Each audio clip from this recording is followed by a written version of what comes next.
Assalamualaikum warahmatullahi wabarakatuh. Selamat pagi semuanya. Ya, berjumpa lagi dengan Bu Yuli dalam pembelajaran kimia di kelas 12. Nah, untuk hari ini, Ibu akan melanjutkan materi pembahasan mengenai sel elektrokimia, yakni sel elektrolisis dan hukum Faraday 1. Ya, mohon disimak dengan baik dan diperhatikan. Nah, langsung saja sel elektrolisis ya. Sel elektrolisis ini adalah sel yang mengubah energi listrik menjadi reaksi kimia, berkebalikan dengan sel volta yang kemarin. Kalau sel volta itu sel yang mengubah dari energi kimia menjadi energi listrik gitu ya. Kalau sel elektrolisis berarti kebalikannya. Nah, kemudian dibandingkan dengan sel volta, perbedaan selanjutnya dari sel volta itu selnya itu adalah sel yang bereaksi secara spontan ya. Sedangkan sel elektrolisis ini selnya bereaksi tidak spontan. Tapi sel elektrolisis ini bisa diubah secara spontan gitu ya dengan tambahan bantuan dari energi listrik seperti itu. Nah, kemudian perbedaan selanjutnya dari sel elektrolisis dengan sel volta, kalau kemarin sel volta itu singkatannya kapan gitu ya, katodenya positif, anodanya negatif. Jadi perbedaan kutubnya itu berbeda dengan sel elektrolisis. Kalau sel elektrolisis ini singkatannya adalah kenap. Jadi katodenya itu negatif dan anodanya itu positif. Jadi hati-hati sekali di dalam sel elektrolisis dan sel volta itu bedanya kutubnya gitu ya, perbedaan kutub negatif dan positifnya.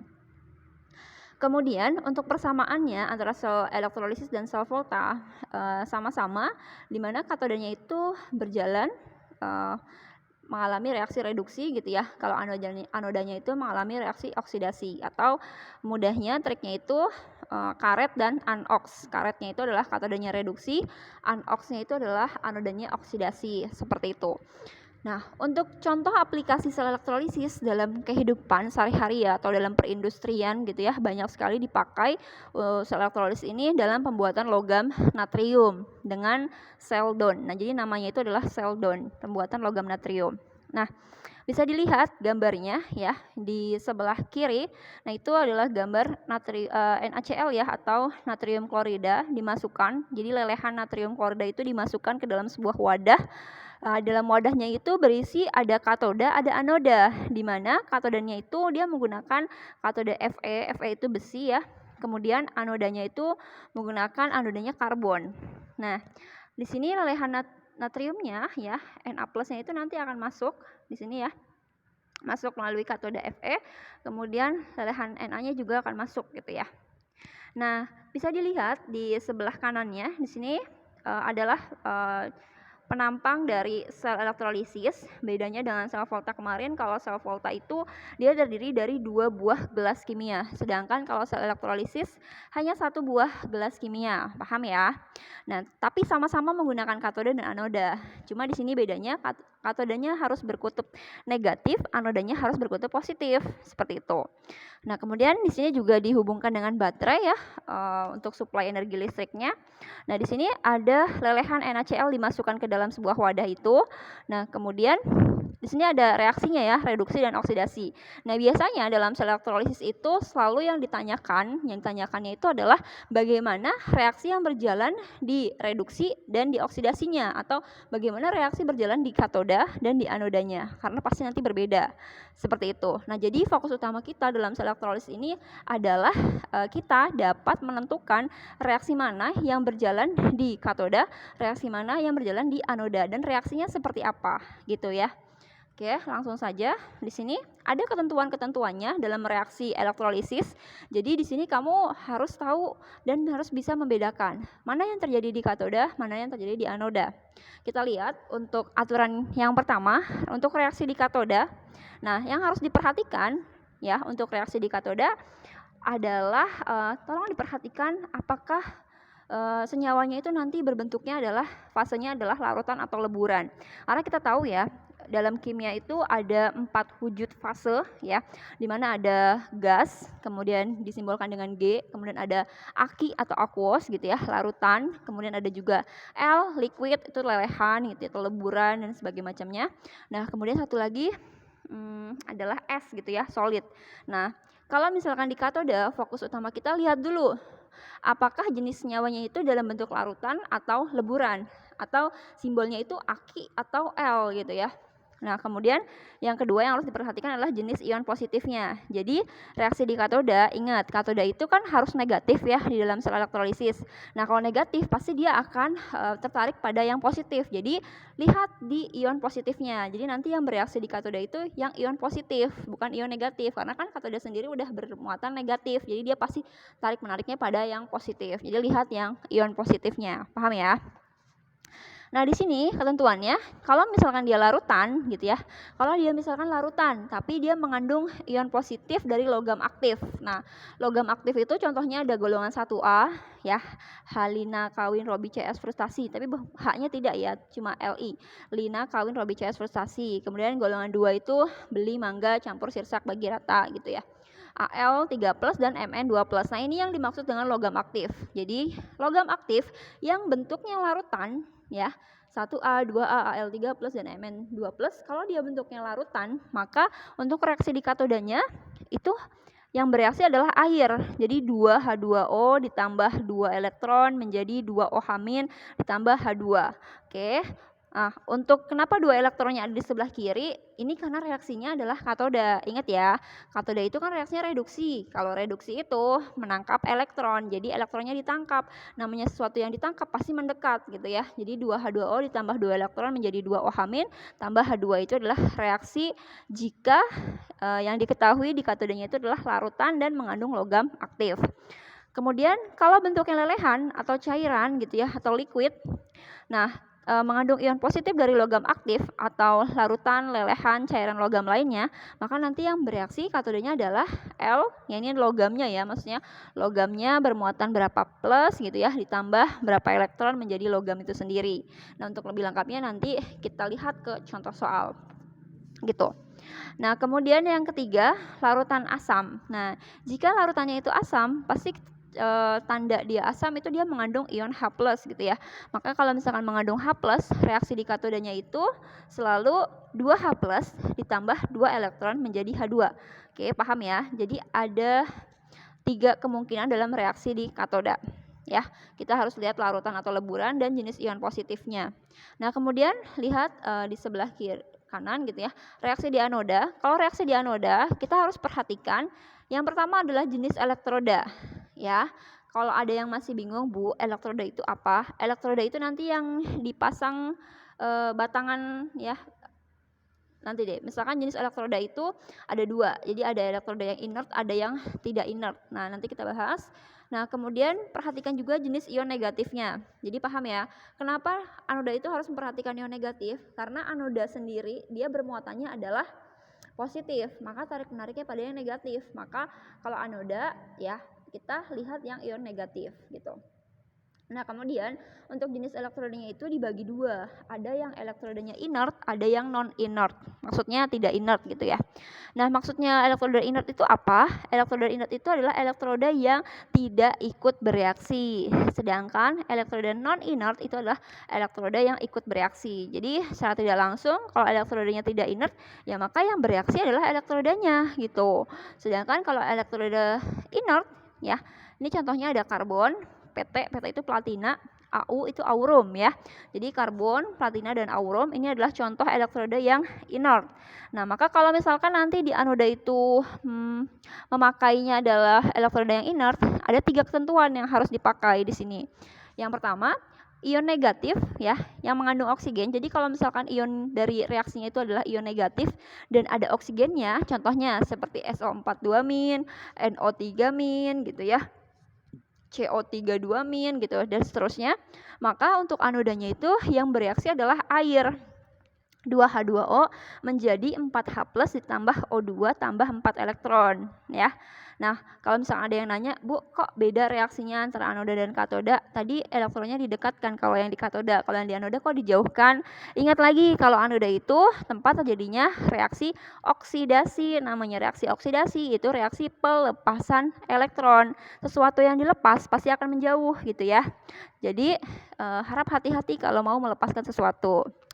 Nah, balik lagi, jadi kenapa elektronnya itu dijauhkan? Karena anoda itu reaksinya adalah oksidasi. Kalau oksidasi itu adalah reaksi pelepasan elektron, seperti itu ya. Nah, kemudian yang kedua, ion halida. Jadi kalau ion negatifnya itu termasuk ion halida. Ion halida itu yang ada di golongan 7 ya. Fanta, Coca-Cola, bir gitu ya. Idaman AT-nya nggak usah dipakai. Jadi FCl-BRI aja. Nah, FCl-BRI ini nanti yang bereaksi adalah anodanya. Jadi 2X- ya menjadi X2 ditambah 2E. X-nya di sini bisa kita ubah ya. Contoh misalkan seperti ini. Kalau misalkan F nanti yang bereaksi, maka jadinya 2F- gitu ya, menjadi F2 ditambah 2E gitu. Tapi kalau misalkan Cl yang bereaksi berarti 2Cl- menjadi Cl2 ditambah 2E. Begitupun Br dan I, seperti itu. Nah, kemudian yang ketiga, larutan basa. Nah, kalau basa berarti mengandungnya OH-, ya. Kalau kamu perhatikan pasti yang di 1 2 3 itu pasti ionnya itu bermuatan negatif semua ya. Karena anoda itu fokus utamanya adalah jenis ionnya negatif. Jadi kita lihat aja ion yang negatifnya itu apa ya. Apakah dia mengandung oksigen ataukah dia halida ataukah dia basa. Kalau basa nanti reaksi di anodanya harus seperti ini, 4 OH- menjadi 2H2 ditambah O2 tambah 4 elektron seperti itu ya. Jadi harus yang harus itu yang nomor 1 sama nomor 3. Kalau nomor 2 itu nanti mengkondisikan mau apa nih si X-nya itu, apakah F, Cl, Br atau I seperti itu ya. Kalau misalkan elektroda non inert berarti kan elektrodanya yang bereaksi. Jadi misalkan seperti ini. Misalkan Ibu pakai elektrodanya adalah elektroda Cu. Maka Cu itu selain dari CPTAU gitu ya.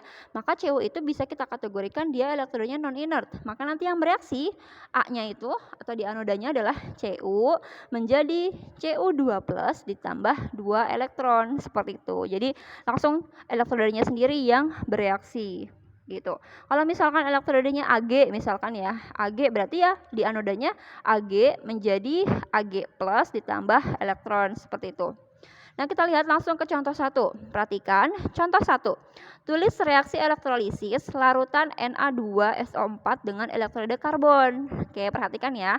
Elektrodanya menggunakan karbon. Karbon itu inert gitu ya. Jadi nanti kita fokusnya ke yang inert aja, yang 1, 2 atau 3. Nah, kemudian di sini elektrolisisnya larutan. Larutan berarti fokus kita ke nomor 1 gitu ya. Nah, kita lihat dulu Na2SO4 ini dijabarkan dulu ya. Na2SO4 ini menghasilkan gitu ya, tanda panah atau terurai gitu menjadi Na2. Berarti 2-nya itu sebagai koefisien ya, 2Na+. Nah, kenapa 2Na+? Karena Na itu golongan 1. Jadi ionnya pasti bermuatan positif 1. Makanya 2Na+ gitu ya. Ditambah SO4. SO4-nya itu adalah ion sisa asam sulfat. Nah, kalau sulfat itu selalu SO4 2- muatannya gitu. Nah, kalau sudah seperti ini, kita perhatikan karena Na-nya itu adalah golongan 1. Nah, lihat lagi golongan 1 tapi dia jenisnya larutan. Nah, kita lihat berarti ke aturan yang nomor 1 ya, larutan yang mengandung logam aktif 1A, 2A, L3+ dan Mn2+, maka di katodanya itu 2H2O. Nah, tuliskanlah kalau misalkan sudah ketahuan seperti itu, maka di katodanya adalah 2H2O ditambah 2 elektron menjadi 2 OH- tambah H2 seperti itu ya. Kemudian anodanya. Nah, kita lihat untuk anoda itu kan kita harus lihat jenis elektrodanya. Elektrodanya itu karbon. Karbon itu inert gitu ya. Kalau sudah berarti fokus kita ke nomor 1, 2 atau 3 nih yang di sebelah kiri, sebelah kanan. Nah, setelah itu kita lihat SO4 2- itu termasuk apa? Apakah mengandung oksigen atau ion halida atau ion basa gitu ya. Nah, SO4 2- itu adalah salah satu dari ion negatif yang mengandung oksigen. Jadi yang bereaksi di anodanya adalah airnya lagi, 2H2O gitu ya. Tuliskan 2H2O menjadi 4H+ ditambah O2 ditambah 4 elektron seperti itu. Nah, kemudian karena kita mau menghilangkan elektronnya, jadi kita harus samakan elektronnya. Supaya sama-sama 4, maka yang atas dikali 2, yang bawah dikali 1 gitu ya. Kalau sudah sama kemudian dikalikan, langsung dicoret aja. 4 elektronnya dicoret gitu ya. Baru kita tuliskan ulang ya, ke bawahin. 4H2O sama 2H2O. Dia ada di ruas yang sama ya, sama-sama di sebelah kiri. Otomatis kalau ada di ruas yang sama itu dijumlahkan saja. 4 ditambah 2 adalah 6H2O gitu. Kemudian menghasilkan 4 OH- gitu ya. 2H2 ditambah 4H+ tambah O2 seperti itu. Nah, kemudian di sini bisa dipersingkat lagi atau disederhanakan kembali. Di sini 4OH- ya yang warna biru itu sama 4H+. Kalau kita gabungkan OH- sama H+ digabungkan menjadi H2O. Sama-sama 4 kan, berarti 4H2O. Nah, kita juga bisa sederhanakan lagi. Di ruas kiri ada 6H2O, di ruas kanan ada 4H2O. Kalau ada senyawa yang sama di ruas yang berbeda, maka kita bisa kurangi tuh ya.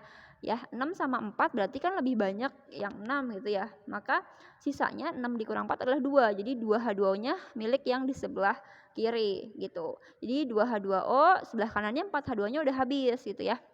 Menjadi 2H2 ditambah O2. Nah, hasil bersihnya seperti ini. Nah, kalau mau lebih lengkap lagi tinggal dimasukkan, ya kan yang belum ada Na2SO4-nya ya. Jadi kita masukkan saja Na2SO4 ditambah 2H2 menjadi 2H2 ditambah O2 ditambah 2Na+ tambah SO4 2-. Itu kalau reaksi secara keseluruhannya.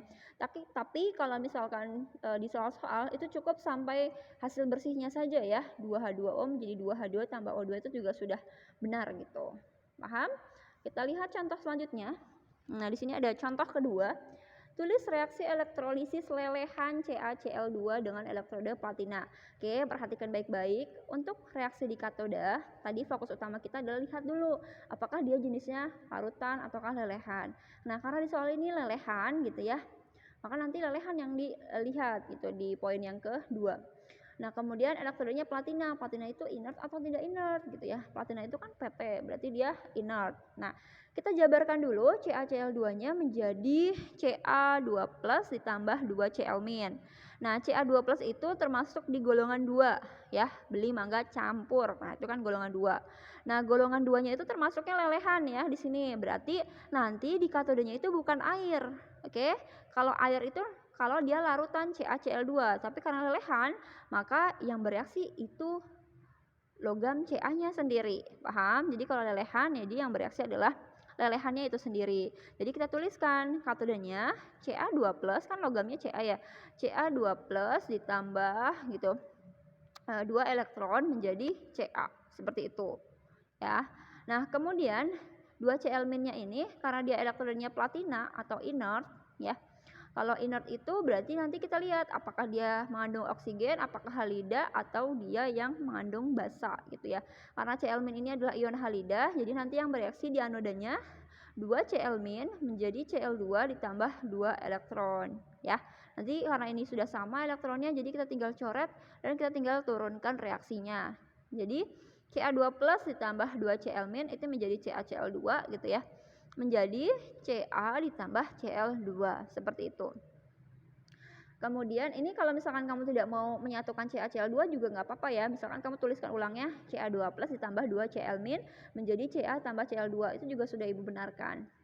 Nah, kemudian contoh ketiga di sini adalah tulis reaksi elektrolisis larutan CuSO4 dengan elektroda seng. Nah, di sini larutan ya, udah larutan, kemudian Cu lagi ya. Kita lihat di sini CuSO4 dijabarkan terlebih dahulu, Cu2+ ditambah SO4 2-.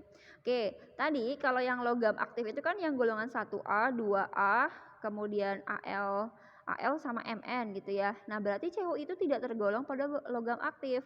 Maka kalau Cu-nya tidak tergolong pada logam aktif, di katodenya yang bereaksi walaupun dia larutan ya, tapi bukan air yang bereaksi, tapi logamnya itu sendiri karena dia bukan logam aktif. Jadi Cu-nya yang bereaksi, Cu2+ ditambah 2 elektron menjadi Cu. Nah, kemudian untuk anodanya tadi fokus utama kita lihat dulu elektrodanya, dia inert atau tidak.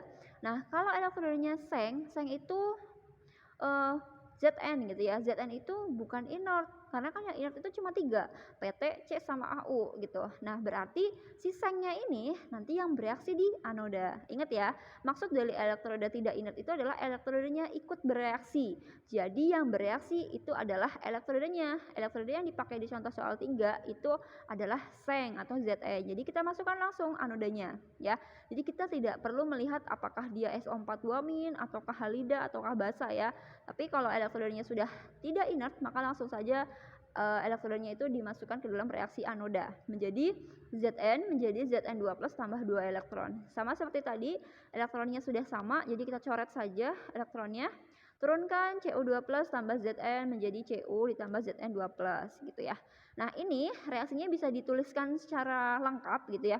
Cu2+ itu kan ion dari CuSO4. Jadi kita bisa tuliskan CuSO4 gitu ya. Nah, Zn-nya juga Zn2+ nanti bisa digabungkan dengan SO4 2-min. Jadinya ZnSO4. Jadi secara keseluruhan reaksinya adalah CuSO4 ditambah Zn menjadi Cu ditambah ZnSO4. Seperti itu.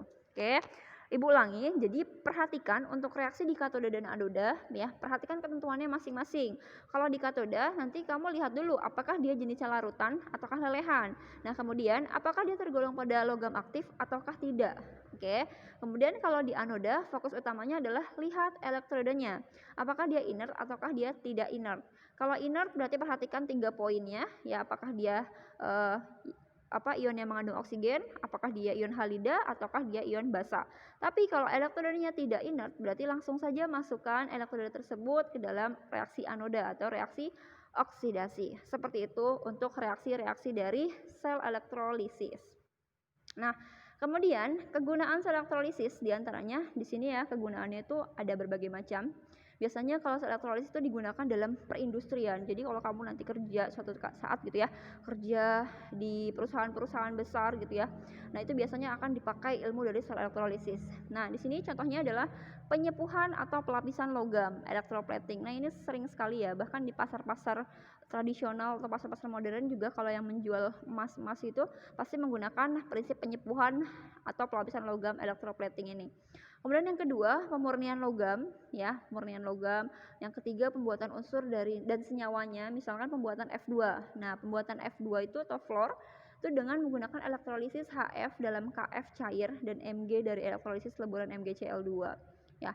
Kemudian yang keempat, pembuatan senyawa-senyawa, misalkan pembuatan NaOH dari elektrolisis larutan NaCl dan KClO3 dari elektrolisis larutan KCl gitu. Jadi pembuatan-pembuatan bahan kimia juga banyak menggunakan prinsip dari sel elektrolisis seperti itu. Ini kegunaannya.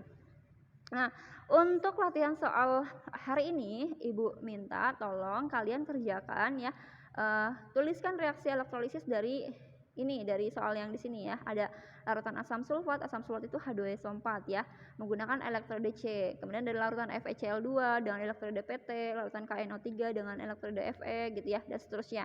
Di sini larutannya ada 1 2 3 dan lelehan dan leburannya ada 2 soal. Oke, ini dikerjakan latihan soalnya dikumpulkan hari ini juga gitu ya. Nah, nanti kalau misalnya ada yang masih kesulitan bisa tanyakan ke Ibu langsung ke WhatsApp aja. Nah, untuk hukum Faraday di sini ya, hukum Faraday 1 langsung Ibu bahas. Hukum Faraday 1 di sini menjelaskan bahwa massa zat yang dihasilkan gitu ya pada elektrolisis itu akan sebanding dengan jumlah muatan listrik yang digunakan. Jadi maksud dia masanya, massa zatnya ya G. Di sini kadang disimbolkannya kadang G, kadang juga W gitu ya. Biasanya kalau di buku-buku LKS, di buku-buku PR gitu, biasanya simbolnya adalah W. W itu weight gitu ya, berat gitu ya, atau massa sama aja. G di sini ya, dia akan sebanding dengan jumlah muatan listrik yang digunakan atau Q. Nah, kita lihat untuk hukum Faraday 1 itu ada rumusnya ya. Rumus yang pertama yang sering sekali digunakan, G sama dengan 8/96.500 ya. Tolong jangan bingung kalau misalkan nanti di LKS kamu temukan atau di web-web atau di YouTube lainnya kamu temukan itu W ya, sama aja. Kadang W sama dengan 8/96.500 itu, kadang G sama dengan EIT/96.500. Nah, kemudian di sini untuk mencari E itu adalah berat ekuivalen ya. Jadi cara mencari E-nya itu AR dibagi N itu adalah valensinya. AR-nya adalah atom molekul relatif. Contoh, misalkan gini. ARAG ya, ARAG itu 108. Nanti kalau nggak percaya buktikan di tabel periodik unsur ya. ARAG itu 108. Nah, AG itu bermuatannya apa? AG itu bermuatannya adalah AG+. Jadi nanti AR-nya adalah 108 dibagi N-nya itu adalah muatan si AG-nya. Karena AG-nya positif 1 atau plus 1, jadinya 108 dibagi 1 gitu. Jadi E-nya adalah 108. Seperti itu. Jadi E itu cara mencarinya AR dibagi dengan valensinya atau ionnya. Nah, kemudian I ini adalah kuat arus ya, biasanya dalam satuannya adalah satuan ampere. Kemudian T-nya itu adalah time ya, waktunya tapi harus dalam bentuk sekon. Second itu berarti detik ya, berarti harus nanti kalau misalkan masih menit berarti harus dikali 60. Dibaginya 96.500, nah ini sudah ketentuannya, 96.500 itu sama aja kayak 1 Faraday dia bilangnya. Nah, kemudian di sini bisa juga kita simbolkan Q. Q itu adalah muatan listrik. Muatan listrik itu lambangnya C besar. Jadi Q-nya itu sama dengan I dikali T ya. Jadi kalau di soal ada Q-nya berarti itu I kali T. Nah, kemudian di sini bisa dijabarkan lagi W sama dengan I dikali T dikali AR per N, ini sama aja kayak E ya, 96.500. Intinya, pokoknya hukum Faraday 1 itu intinya satu rumus. G atau W sama dengan EIT per 96.500. Tapi dari rumus itu bisa diotak-atik jadi berbagai rumus gitu. Bisa ditanya Q-nya, kalau ditanya Q-nya berarti kita carinya I dikali T gitu. Bisa dicarinya juga mol elektron atau Faraday-nya. Ya bisa dilihat di bawah. 1 mol elektron setara dengan 1 Faraday. Jadi kadang ditanyain Faraday-nya, kadang ditanyain beratnya, kadang ditanyain AR-nya, wah macam-macam deh pokoknya hukum Faraday itu. Ya. Ini untuk rumus mol elektron Faraday sama dengan satu lagi I dikali T dibagi 96.500 seperti itu. Nah, untuk contoh soalnya, arus listrik sebesar 10 ampere dialirkan selama 16 menit ke dalam larutan CuSO4 ya. ArCu-nya 63,5, S-nya 32, O-nya 16.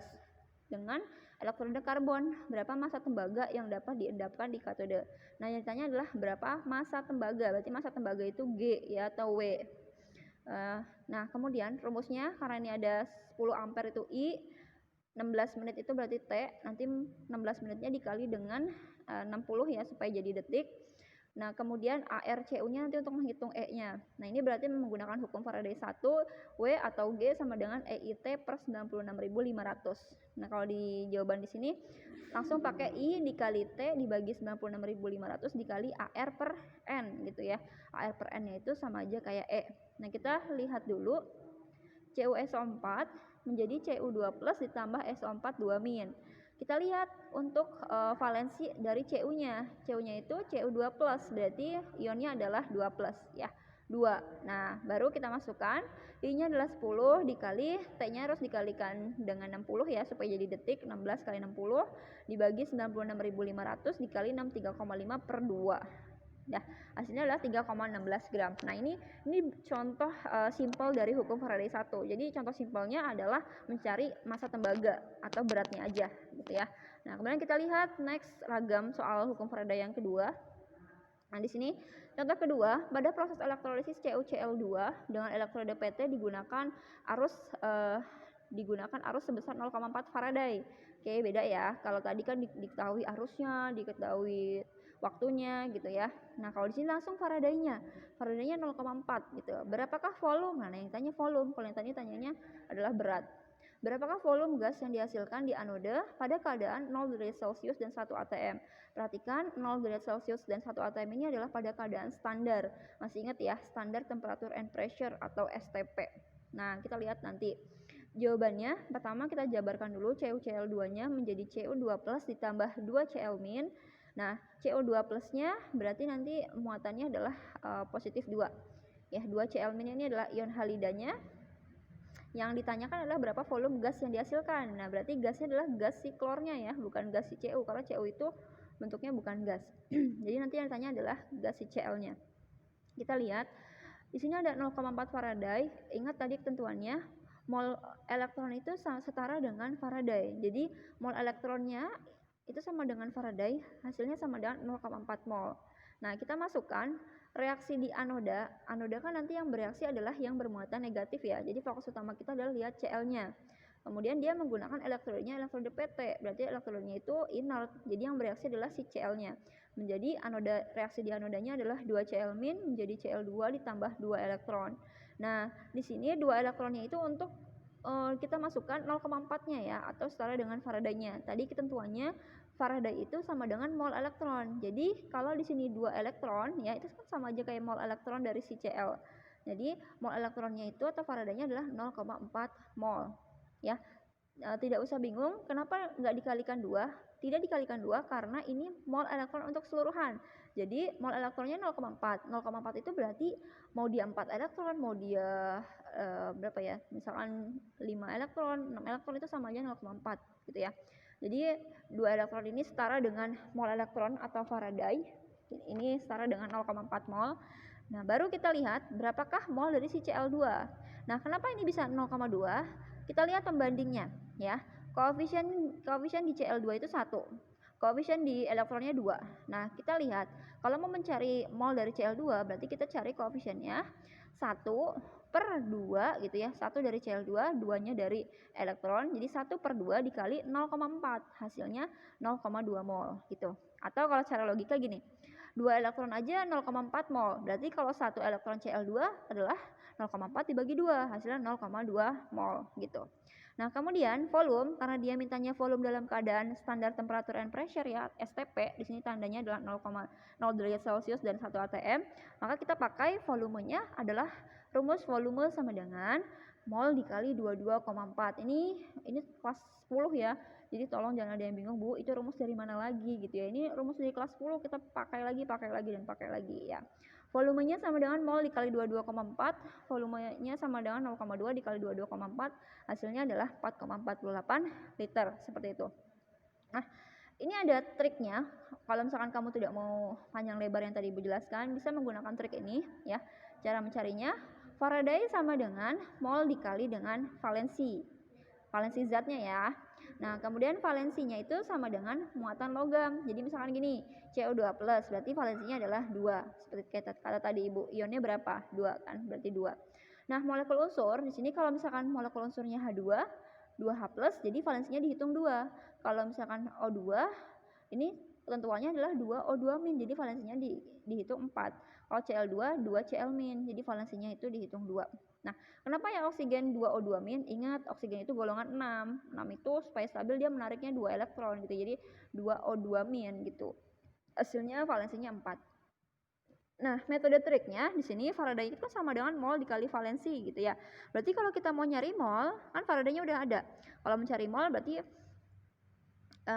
kalau misalkan mencari mol ya berarti Faraday dibagi valensi gitu ya. Nah, di sini mol sama dengan V dibagi 22,4. Nah, berarti kita masukkan aja Faradaynya 0,4, molnya itu kan kita mau masukkan tuh, molnya adalah volume dibagi 22,4 dikali valensi dari si Cu itu berapa?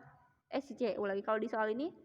Iya, si Cu ya. Cu itu adalah 2, berarti 2 gitu. Nah, berarti volumenya adalah 4,48 liter. Kalau di sini sorry gitu ya. Di sini valensinya adalah valensi CCl-nya ya. Kenapa 2? Karena Cl-nya kan Cl2, 2Cl- gitu. Hasilnya 4,48 liter. Ini sama aja nanti hasilnya dengan cara yang pertama ya. Terserah kalian mau lebih mudahnya yang mana. Nah, kemudian contoh selanjutnya di sini ada pada elektrolisis larutan CuSO4 dihasilkan logam tembaga ArCu 63,5 sebanyak 12,7.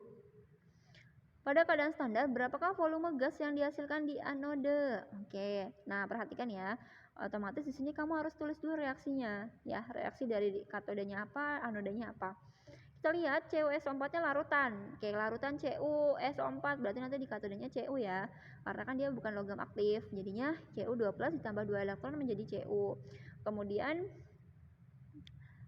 tembaga ya sebanyak 12,7 gram pada keadaan standar. Berapakah volume gas yang di anoda? Oke. Kemudian di anodanya karena ini SO4 2-, ini adalah ion yang mengandung ion oksigen gitu ya. Jadi nanti yang bereaksi adalah airnya. Di anodanya 2H2O menjadi 4H+ ditambah O2 ditambah 4 elektron. Nah, pertama-tama karena di sini ada 12,7 gram dari si Cu, jadi kita bisa cari apanya dulu? Pasti cari molnya dulu ya. Cari molnya dari CCU dengan rumus gram per AR. Kenapa nggak MR? Karena kalau MR itu senyawa ya. Kalau di sini kan hanya satu zat yaitu Cu doang. Berarti pakainya AR, atom relatif. 12,7 dibagi 63,5 hasilnya 0,2 mol. Oke, kita masukkan tuh mol si Cu berarti 0,2. Otomatis si elektronnya 2E-nya ini berapa gitu ya. Nah, kalau yang ini kita pakai kita hitung juga kayak gini. 1 mol Cu aja 0,2 mol. Berarti kalau 2 elektron 2 dikali 0,2 hasilnya 0,4 mol. Atau pakai koefisien. Karena di sini 2 elektron, koefisiennya 2, Cu-nya itu koefisiennya 1, berarti 2/1 dikali mol yang sudah ada, yaitu mol si Cu 0,2. Hasilnya adalah 0,4 mol. Nah, berarti di anodanya otomatis 2 elektron ini akan setara dengan 4 elektron dari si anoda. Oke, perhatikan ya. Tadi yang kata Ibu, mau elektronnya berapapun, kalau dia Faraday-nya 0,2 ya hasilnya 0,2 gitu ya. Mau dia 2 elektron, 4 elektron, 5 elektron dan seterusnya. Sama kayak gini. Mau dia elektronnya berapapun gitu ya. Ini di sini kan 2 sama di bawahnya ada 4. Berarti tetap sama karena dia Faraday-nya sama, yaitu 0,4 mol. Berarti 4 elektronnya juga 0,4 mol. Nah, baru untuk yang oksigen, karena kan yang ditanya adalah volume gas yang dihasilkan di anoda. Nah, di anoda itu yang gas itu yang oksigen gitu ya. Maka kita lihat yang oksigennya itu berapa mol. Nah, di sini pakai koefisien juga bisa. Misalkan oksigennya itu koefisiennya kan 1, berarti 1. Elektronnya itu 4, berarti 1/4 dikali Faraday-nya 0,4 gitu ya. Hasilnya adalah 0,1. Atau pakai logika juga bisa. Ketika 4 elektron aja 0,4 mol, berarti kalau 1 mol berapa gitu ya. 0,4 dibagi 4, hasilnya 0,1. Baru dimasukkan ke rumus STP lagi, volume sama dengan mol dikali 22,4, hasilnya adalah 2,24 liter gitu. Nah, untuk triknya ini pun sama. Di sini Faraday-nya karena di sini dimintanya itu reaksinya di anode ya. Maka kita jabarkan Faraday-nya itu bisa mol dikali valensi 1 sama dengan mol dikali valensi 2 gitu ya. Kenapa dibedakan ada 2? Karena di sini ada yang katode, ada yang anoda. Nah, valensinya sama kayak tadi ketentuannya. Nah, kita lihat di sini berarti metode triknya mol dikali valensinya ada valensi si Cu sama mol dikali valensinya si oksigen atau O2. Nah, molnya si Cu kan udah kita hitung ya. Mol Cu-nya 0,2. Ya. 12,7 dibagi 63,5 itu 0,2 dikali valensi si Cu itu 2. Nah, molnya si oksigen itu yang belum tahu. Nah, di dalam mol ini kita bisa cari volume kan? Berarti mol sama dengan volume dibagi 22,4, kita jabarkan V per 22,4 dikali valensi oksigennya itu valensinya 4. Oke, paham? Nah, setelah itu yang ini 12,7 dibagi 63,5 tadi 0,2 mol, 0,2 dikali 2 adalah 0,4. Ya. Sama dengan V per 22,4 dikali 4. Dicoret tuh 0,4 sama 4-nya kan, bisa 0,1, berarti V-nya sama dengan 2,24 liter. Akan sama hasilnya. Terserah kamu mudahnya mau pakai yang trik atau mau pakai yang cara manual gitu ya. Contoh terakhir, nah tadi ya Ibu bilang hukum Faraday itu memang simpel rumusnya ya, tapi dia banyak sekali ragam soal-soalnya atau banyak sekali ketentuan-ketentuan yang diminta. Kadang dimintanya adalah masanya, itu yang paling gampang. Kadang juga diminta volumenya, kadang dimintanya adalah pH-nya. Nah, ini kalau contoh keempat, ini yang diminta adalah pH-nya. Kita lihat pada elektrolisis 5 liter larutan CuNO3 2 kali digunakan arus listrik 2 ampere selama 1930 detik. Tentukan pH larutan yang dihasilkan setelah elektrolisis. Nah, sama kayak tadi kita harus tahu dulu reaksi di katode dan di anodanya. CuNO3 2 kita jabarkan menjadi Cu2+ ditambah 2NO3-. Nah, kita lihat ya. Katodenya itu pasti logam Cu-nya karena Cu itu bukan logam aktif. Cu2+ ditambah 2 elektron menjadi Cu. Kemudian anodanya adalah 2H2O menjadi 4H+ tambah O2 tambah 4 elektron. Oke, karena ini ion negatifnya mengandung oksigen ya. Jadi yang bereaksi di anoda adalah air.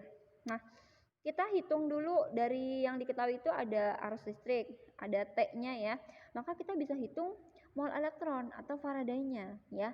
Jadi kita bisa hitung tuh mol elektron itu sama dengan Faraday. Faraday itu sama dengan I dikali T dibagi 96.500. Kita cari dulu mol elektronnya ya. Mol elektron sama dengan 0,04 mol. Ini seperti stoikiometri ya. Jadi hukum Faraday itu sama aja kayak stoikiometri mol, konsep mol. Jadi yang pertama kita cari itu adalah molnya terlebih dahulu. Kalau udah dapat mol itu kita bisa otak-atik apapun dan bisa dicari apapun ya.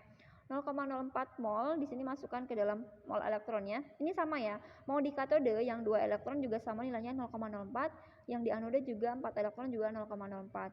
Nah, baru kita lihat kalau untuk menentukan pH itu berarti kita harus tahu berapakah ion H+-nya gitu ya. Nah, maka kita bandingkan. Di sini 4 elektron itu 0,04, maka kalau yang 4H+ juga 0,04 karena koefisiennya sama-sama 4 ya. Karena 4 dibagi 4 kan sama dengan 1 gitu. Jadi dengan mudah kita bisa tuliskan H+, yaitu harus konsentrasi. Berarti konsentrasi itu harus rumusnya konsentrasi H+ sama dengan mol dibagi dengan volume. Ingat volumenya dalam keadaan liter, karena di soalnya sudah liter, jadi masukkan saja 0,04 dibagi liter dibagi 5 liter gitu ya, sama dengan 8 kali 10 pangkat min 3.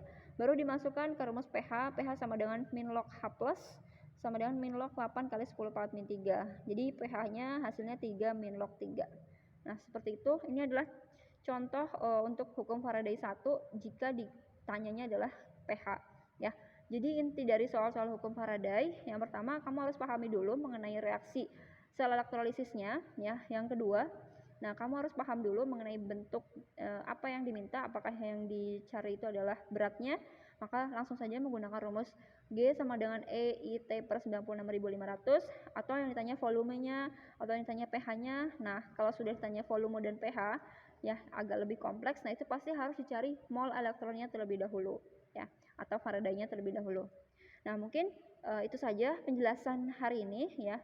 Tolong dipahami baik-baik gitu ya, pelan-pelan saja. Kalau misalkan ada kesulitan yang mau ditanyakan, silahkan langsung saja WA ke Ibu, dan Ibu akan secara langsung gitu ya menjelaskan ke kalian. Oke, Ibu cukupkan. Terima kasih banyak. Jangan lupa untuk soal latihan yang sel elektrolisis ya, reaksinya dikumpulkan hari ini. Kurang lebihnya mohon maaf. Wassalamualaikum warahmatullahi wabarakatuh.